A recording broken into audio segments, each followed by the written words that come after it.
মৰমৰ দশম শ্ৰেণীৰ ছাত্ৰ ছাত্ৰীসকল, মই আজি তোমালোকক এটি অৰ্থবিজ্ঞানৰ পাঠৰ বিষয়ে আলোচনা কৰিবলৈ ওলাইছোঁ। তোমালোকে মন দি চাবা আৰু কিতাপৰ লগত মিলাই তোমালোকে বুজিবলৈ যত্ন কৰিবা। এতিয়া মই আৰম্ভ কৰিছোঁ আজি অৰ্থবিজ্ঞানৰ মুদ্ৰা আৰু বেংক ব্যৱস্থা। এই চেপ্টাৰটো তোমালোকে নিশ্চয় পাইছা, অৰ্থবিজ্ঞানৰ প্ৰথম অধ্যায়টো। গতিকে এই চেপ্টাৰটোত মুদ্ৰাৰ বিষয়ে আৰু বেংক ব্যৱস্থাৰ বিষয়ে দিয়া আছে। এতিয়া তোমালোকে পঢ়ি যাওঁতে তোমালোকে 9ত কিন্তু পোৱা নাই, 8তো পোৱা নাই, অলপ এটা আভাস পাইছা যদিও এনেকুৱাকৈ বিস্তৃতভাৱে পোৱা নাই। গতিকে তোমালোকে অলপ মন দিব লাগিব, যিহেতু তোমালোকৰ আগন্তুক মেট্ৰিক পৰীক্ষা আহি আছে। এই চেপ্টাৰৰ পৰা তোমালোকে সম্ভাৱনীয় প্ৰশ্নসমূহ যাতে সঠিকভাৱে মূল্যায়ন কৰিব পাৰা, তোমালোকে যাতে উত্তৰ লিখিব পাৰা, তাৰ কাৰণে তোমালোকে সাৱধান হ'ব লাগিব আৰু বুজিবলৈ যত্ন কৰিব লাগিব। এতিয়া চোৱা, এই মুদ্ৰা আৰু বেংক ব্যৱস্থা এই চেপ্টাৰটোৰ মূল অৰ্হতা কেইটামান আছে। বিনিময় প্ৰথা, প্ৰথম অৰ্হতাটো দিয়া আছে বিনিময় প্ৰথা। এতিয়া বিনিময় মানে কি? এক্সচেঞ্জ, বিনিময় নহয়নে বাৰু? বিনিময় মানে হ'ল বস্তুৰ সলনি বস্তু, যিটো মানে আদান প্ৰদান কৰা হৈছিল যেতিয়া মুদ্ৰা আৱিষ্কাৰ হোৱা নাছিল আগৰ কালত, মানে এতিয়া নহয় আৰু ৰজাৰ দিন বা তাৰ আগতো, মানে আগৰ কালত যেতিয়া মুদ্ৰা আৱিষ্কাৰেই হোৱা নাই, তেতিয়া মানুহে অভাৱ পূৰণ কৰিবৰ কাৰণে বস্তুৰ সলনি বস্তু আদান প্ৰদান কৰিছিল, সাল সলনি কৰি লৈছিল। আৰু তেনেকৈ যি বস্তু মানে পণ্য বিনিময় কৰা যিটো প্ৰথা, সেইটোকে বিনিময় প্ৰথা বুলি কোৱা হয়। বাৰ্টাৰ ছিষ্টেম, বাৰ্টাৰ ছিষ্টেম ইয়াৰ নামটো।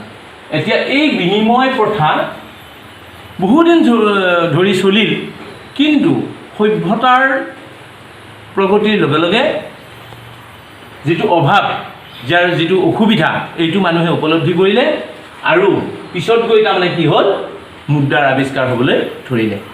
কিন্তু তাৰ আগতে আমি এটা কথা নিশ্চয় ক'ব লাগিব যে বিনিময় প্ৰথা কিহৰ কাৰণে তাৰমানে ইমান অসুবিধা হ'ল। এতিয়া তোমালোকে চোৱা, বিনিময় কৰিবলৈ হ'লে মানে বহুতকেইটা অসুবিধা আছে। বস্তুৰ সলনি বস্তু সাল সলনি কৰোঁতে তাৰমানে কোনো জোখৰ অভাৱ হয়। তোমাৰ সলনি, তোমাৰ বস্তুটোৰ সলনি মোৰ বস্তুটো মিলিবনে নিমিলে। আকৌ মোৰ অভাৱৰ লগত তোমাৰ অভাৱৰ সংগতিহীনতা বুলি কয়, তোমালোকৰ কিতাপত আছে বাৰু, মই মানে আভাসটোহে দিছোঁ তোমালোকক যাতে বুজিব পাৰা। মানে অভাৱৰ সংগতিহীনতা, তোমাৰ অভাৱটোৰ লগত মোৰ অভাৱটো চেঞ্জ কৰিব পৰা হ'ব লাগিব। যদি তোমাক মাছ লাগে, মই মাছ তোমাক দিব লাগিব, তেতিয়াহে এক্সচেঞ্জটো হ'ব। কিন্তু মোৰ যদি ধান থাকে, তেতিয়াহ'লে এক্সচেঞ্জটো নহ'ব, বিনিময়টো নহ'ব। গতিকে অভাৱৰ সংগতিহীনতাটো এটা আটাইতকৈ ডাঙৰ কথা, যিটো কাৰণত নেকি বিনিময় প্ৰথাটো বৰ বেছি দিন নচলিল। আৰু বস্তুবিলাকৰ যিবিলাক পণ্য সামগ্ৰী, সেইবিলাকতো স্থায়ী নহয়, বহুত দিন জমা ৰাখিবও নোৱাৰি। গতিকে আৰু আকৃতিৰ অসুবিধা, আকৃতি তাৰমানে ধৰা গৰুৰ সলনি ছাগলী সাল সলনি কৰিব নোৱাৰি, এটা হাঁহৰ সলনি এটা মহ সাল সলনি কৰিব নোৱাৰি। এনেকুৱা ধৰণৰ অসুবিধা মানে বহুত দেখা গ'ল। মুঠতে মানুহে যিবিলাক অসুবিধা ভোগ কৰিলে, তাৰ পৰা পৰিত্ৰাণ পাবলৈ আৰু সভ্যতাৰ প্ৰগতিৰ লগে লগে তাৰমানে কি হ'ল, মুদ্ৰাৰ কথাটো আহি গ'ল।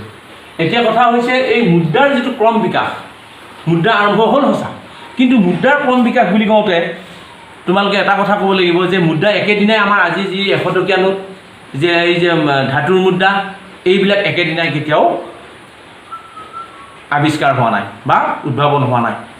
প্ৰথমতে মধ্যযুগৰ কথা, এইটো আৰম্ভণিতে মধ্যযুগৰ, তেতিয়া ৰজাসকলে কি কৰিছিল, বিনিময় প্ৰথা চলাৰ ঠিক পিছৰ পৰ্যায়ত জন্তুৰ মান মানে বুজি পাইছানে? বিনিময়ৰ মাধ্যম হিচাপে ছাগলী, বিশেষকৈ ছাগলীক লৈছিল তাৰমানে, মানে সাল সলনি কৰিবলৈ। জন্তু মান তাৰমানে ছাগলী দিবই লাগিব তুমি, মানে আজিকালি যে টকা দিলে যিকোনো বস্তু পায়, তাৰমানে তেতিয়া ছাগলী দিলে তুমি সকলো মানে বস্তু পাব পাৰিবা। এনেকুৱা এটা আইন এখন কৰা হ'ল। চলিল কিছুদিন, কম বেছি পৰিমাণে, কিন্তু দেখা গ'ল যায় নোৱাৰে, ছাগলীৰ দ্বাৰা বিনিময়টো সম্ভৱ নহয়। এতিয়া আৰম্ভণিতে কিন্তু ছাগলী এইটো কৰিছিলে। তাৰপিছতে অমুদ্ৰিত ধাতু মান, তাৰমানে এই যে ধাতু, তাত মানে কোনো মুদ্ৰিত নহয়। মুদ্ৰিত মানে কি, তাত লিখা নাথাকে, আৰু টুকুৰা তাৰমানে, যেনে সোণৰ টুকুৰা, ৰূপৰ টুকুৰা, এনেকুৱা ধৰণৰ মূল্যৱান ধাতুবিলাকৰ টুকুৰা, সেইবিলাক কাটি কাটি কি কৰা হৈছিল তাৰমানে বিনিময় প্ৰথাটো চলোৱা হৈছিল কিন্তু কালক্ৰমত দেখা গ'ল যে এই যে মুদ্ৰাৰ কম বিকাশৰ কথাটো কৈ আছোঁ দেই আমি তাৰপিছত দেখা গ'ল যে ইয়াৰ দ্বাৰাও তাৰমানে অসম্ভৱ মানে ইয়াৰ দ্বাৰা মানে বিনিময়টো চলাব নোৱাৰি তাৰপিছত আহিলে ধাতু মুদ্ৰা ডাইৰেক্ট মানে তাত লিখিত থাকিল তাৰমানে লিখিত থাকিল মানে তাত মানে লিখা থাকে তাৰমানে মুদ্ৰিত হয় তাৰমানে ধাতুৰ মুদ্ৰাই হয় তাত কিন্তু লিখা থাকে আগৰটোত কি আছিলে অমুদ্ৰিত মানে তাত লিখা নাথাকে মানে টুকুৰাহে কাটি কাটি দিয়া হয় কিন্তু ইয়াত লিখা থাকে তাৰমানে কিবা এটা জোখ তাৰপিছত কি হ'ল ধৰি লোৱা হ'ল সোণ আৰু ৰূপ এইটোতো যথেষ্ট নহয় চাহিদাৰ তুলনাত যিমান লাগে সিমানটো পোৱা নাযায় গতিকে তোমালোকে চিন্তা কৰা যিমান মানুহ সংসাৰত আছে চবকে যেতিয়া সোণৰ মুদ্ৰা দিব লগা হয় ৰূপৰ মুদ্ৰা দিব লগা হয় কিমান দিব সেইটোও মানে বৰ বেছি দিন লাষ্টিং কৰিব নোৱাৰিল কালক্ৰমত গৈ কি হ'ল সেই ধাতুৰ মুদ্ৰাৰো অৱসান ঘটিল শেষত গৈ একেবাৰে মানে শেহতীয়াভাৱে বৰ্তমান আমি যিটো পাই আছোঁ কাগজী মুদ্ৰা গতিকে কাগজী মুদ্ৰাৰ ব্যৱস্থাটো তাৰপিছত আৰম্ভ হ'ল আৰু সেই কাগজী মুদ্ৰাই বৰ্তমান গোটেই বিশ্বত মানে মুদ্ৰাৰ ভূমিকা পালন কৰিছে আৰু লেনদেনত সহজ মানে সুবিধা মানে হৈছে অনা নিয়াৰ সুবিধা হয় ওজনো কম আৰু যথেষ্ট তাত লিখা থাকে গতিকে লিখা থাকিলে সেইটো মানে 100 টকীয়া নোট 500 টকীয়া নোট বা যিকোনো মূল্য লিখা থাকিলে সেইটো তেনেকৈ বৈধ হিচাপে চলাই থকা হৈছে আৰু এটা চূড়ান্ত কৰ্তৃপক্ষ থাকে দেশৰ আমাৰ যিটো মানে বিত্ত বিভাগৰ তাৰমানে মানে হেৰি থাকে আমাৰ এতিয়া ভাৰতবৰ্ষৰ ৰিজাৰ্ভ বেংক অফ ইণ্ডিয়াক দিয়া হৈছে মুদ্ৰা চপোৱাৰ দায়িত্ব ঠিক তেনেকৈ বেলেগ দেশতো আছে প্ৰায়বোৰ দেশতে আছে গতিকে যেনে বেংক অফ ইংলেণ্ড এই ইংলেণ্ডৰতে সেই বেংকটোৰ নাম বেংক অফ ইংলেণ্ড আমাৰ ৰিজাৰ্ভ বেংক অফ ইণ্ডিয়া মুদ্ৰা চপোৱাৰ দায়িত্বত থাকে এনেকৈ তাৰমানে কি হৈছে মুদ্ৰাৰ কম বিকাশটো আহি আজি আমি এই অৱস্থাত উপনীত হৈছোঁ তাৰপিছতে আহিলে তোমাৰ বৈশিষ্ট্য মুদ্ৰাৰ বৈশিষ্ট্য যদি আমি চাবলৈ যাওঁ বৈশিষ্ট্য মানে মই তোমালোকক ক্লাছত কেতিয়াবা কৈছিলোঁ নিশ্চয় গুণ মানে সেই তাৰ কি গুণ আছে এতিয়া মুদ্ৰা এটা হ'বলৈ হ'লে তাৰ কি লাগিব সাধাৰণ গ্ৰহণযোগ্যতা লাগিব সকলোৱে তাক গ্ৰহণ কৰিবলৈ ইচ্ছা কৰিব লাগিব অৰ্থাৎ নলওঁ বুলি কোনেও মানে ডিমত কৰিব নোৱাৰিব সেইটো হ'ল সাধাৰণ গ্ৰহণযোগ্যতা জেনেৰেল একচেপ্টেবিলিটি তাৰপিছত চিনাক্তকৰণৰ সুবিধা তুমি চোৱা তোমালোকে এখন নোট এনেকৈ উলিয়াই দি 100 টকীয়া পটকেতো চিনি পোৱা এইখন 10 টকীয়া এই যে চিনাক্তকৰণৰ সুবিধা সেইটো কি হ'ব লাগিব পৰিস্ফুট হ'ব লাগিব আমি কিহৰ কথা কৈ আছোঁ বৈশিষ্ট্য তাৰমানে মুদ্ৰা এটা হ'বলৈ হ'লে তাৰ সেইকেইটা গুণ থাকিব লাগিব তাৰপিছতে কি হ'ব লাগিব বস্তুটো সহজে নষ্ট হৈ যাব নালাগিব মানে বস্তুটো অলপমান লংলিভিটি তাৰ মানে অলপ দীৰ্ঘস্থায়ী হ'ব লাগিব বস্তুটো সহজে যাতে বেয়া হ'ব নোৱাৰে যদিও কাগজৰ তোমালোকে ভাবিছা কাগজনো কি আচলতে আমাৰ জেনেৰেল যিবিলাক সাধাৰণ কাগজ তাতকৈ সেইটো যথেষ্ট উন্নত পৰ্যায়ৰ কাগজ যিটো মানে অলপ বৰষুণত পৰিলেও বেয়া হৈ নাযায় গতিকে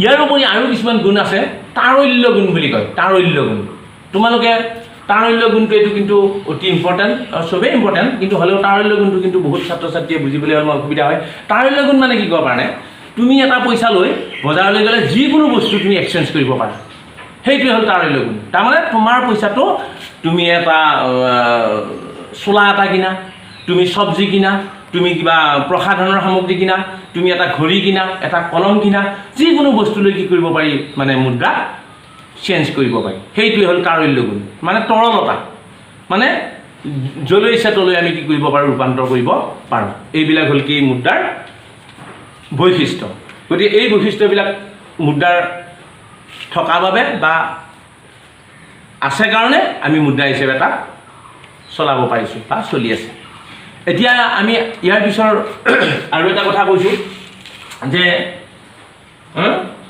মুদ্ৰাৰ বৈশিষ্ট্য কাৰ্যাৱলী এই যে বৈশিষ্ট্যটো ক'লোঁ তোমালোকক এতিয়া আমি মানে ক'ম কাৰ্যাৱলী মুদ্ৰাই কি কাম কৰে এতিয়া চোৱা মুদ্ৰাৰ কাম কেইবাটাও তাৰে ভিতৰত প্ৰধান কাম 4টা আমি মানে নিৰ্ধাৰণ কৰিব পাৰোঁ বিনিময়ৰ মাধ্যম তাৰমানে আমি কি কৰোঁ বস্তু এটা আদান প্ৰদান কৰোঁ মুদ্ৰাৰ মাধ্যমত যিকোনো বস্তু আমি প্ৰয়োজনীয় কানি কাপোৰ কিতাপ পত্ৰ সা সামগ্ৰী বয় বস্তু ঘৰ দুৱাৰ যিমান আমাৰ প্ৰয়োজনীয় বস্তু আছে আমি কি কৰিব পাৰোঁ বিনিময়ৰ মাধ্যম হিচাপে এটা ব্যৱহাৰ কৰোঁ বিনিময়ৰ মাধ্যম তাৰপিছত মাপকাঠি মূল্যৰ জোখ এটা আছে আমাৰ তাৰমানে ধৰা এটা ছাগলীৰ দাম 500 টকা, এটা হাঁহৰ দাম কিন্তু 100 টকা বা 200 টকা বা এনেকুৱা, বা এটা গৰুৰ দাম 10,000 টকা। এই যে মূল্যৰ মাপকাঠি, দেনা-পাওনাৰ মান, সকলো লেনদেন আমি মূল্যৰ জৰিয়তে, আমি মুদ্ৰাৰ জৰিয়তে কৰিব পাৰোঁ। যিকোনো লেনদেন, এটা টিউশ্যন মাষ্টৰেও পইচাৰ মাধ্যমতহে লয়, এজন হালোৱায়ো তাৰমানে দৰমহা লয়, হাজিৰা কৰাজনেও পইচাৰ মাধ্যমত, মুঠতে মুদ্ৰাৰ জৰিয়তে চব কাম কৰিব পাৰি। এতিয়া শেষতকৈ হৈছে কি মুদ্ৰাৰ ভঁৰাল, একে লাষ্ট যিটো আমাৰ মানে কাৰ্যাৱলী, সেইটো হ'ল মুদ্ৰাৰ ভঁৰাল, অৰ্থাৎ আমি জমা থ'ব পাৰোঁ। তাৰ লংলি ভিত্তিটো আছে, ইয়াৰ বহুত দিনলৈ আমি জমা থ'ব পাৰোঁ। আমাৰ এতিয়া ভিত্তি অনুষ্ঠানবিলাকত আমি জমা থ'লে কোনো দিন বেয়া হৈ নাযায় বা বহুত দিনলৈ আমি থ'ব পাৰোঁ। এতিয়া কথা হ'ল, ইয়াৰ উপৰিও আমাৰ বহুত থাকিলে, এই যে শ্ৰেণী বিভাজন আছে, মুদ্ৰাৰ যিবিলাক শ্ৰেণী বিভাজন, বিহিত মুদ্ৰা, অবিহিত মুদ্ৰা, কাগজী মুদ্ৰা, বহুত মুদ্ৰা আছে। তোমালোকে কিতাপত চাবা, লেচনটোত ধুনীয়াকৈ ওলাই পৰিব, নিবুজিলে মোক সুধিবা। ইয়াৰ ভূমিকা আছে, মুদ্ৰাই কি ভূমিকা পালন কৰিছে, অসুবিধাসমূহ আছে, কলা টকাৰ সৃষ্টি কৰে, মানুহৰ লোভ বাঢ়ে, পইচাৰ তাৰ কাৰণে সমাজত দুৰ্নীতি হয়, এনেকুৱা ধৰণৰ। গতিকে গোটেইখিনি কথা কিতাপত ডিটেইলছ আছে, তোমালোকে নুবুজিলে মোক সুধিবা। আৰু শেষত গৈ আছে বেংক ব্যৱস্থা। বেংক ব্যৱস্থাটো আমাৰ মুদ্ৰা ব্যৱস্থাটো কি কৰিছে, মানে আগবঢ়াই নিয়াত সহায় হৈছে। ধন্যবাদ ছাত্ৰ ছাত্ৰীসকল। এতিয়া আজি আমি কম সময়ৰ ভিতৰতে এই লেচনটো ইমানতে সামৰণি মাৰিছোঁ, আৰু পিছত তোমালোকে পঢ়ি পেলাই কিবা অসুবিধা পালে নিশ্চয় মোক জনাবা, আৰু মই তোমালোকক যিমান পাৰোঁ সহায় কৰিবলৈ যত্ন কৰিম। ধন্যবাদ।